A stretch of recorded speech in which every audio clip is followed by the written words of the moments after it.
Hôpital Roi-Baudouin à Kinshasa, Ornella, une jeune mère de 16 ans, est internée ici depuis 3 mois. Pourtant, elle n'est pas malade, elle fait juste partie de ces femmes qui ont accouché mais qui ne peuvent pas rentrer chez elles, faute d'argent. On les appelle les retenues. On m'a fait une césarienne et je vais bien. Mais je suis retenue ici depuis longtemps. Je veux rentrer chez moi, mais je n'ai personne pour payer mes factures. Comme Ornella, toutes ces femmes sont bloquées à l'hôpital dans l'attente du règlement de leurs frais médicaux. Il faut compter 200 à 250 $ en cas de césarienne, une fortune dans un pays où 3 habitants sur 4 vivent avec moins de 1 $ par jour. Dans ce pavillon, il n'y a que 10 lits pour près d'une vingtaine de femmes.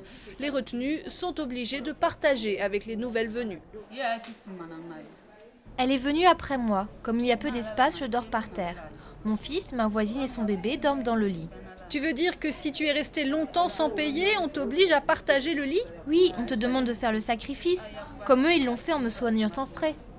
Albertine, mère de jumelles, a déjà payé 170 des 200 $ qu'elle devait à l'hôpital.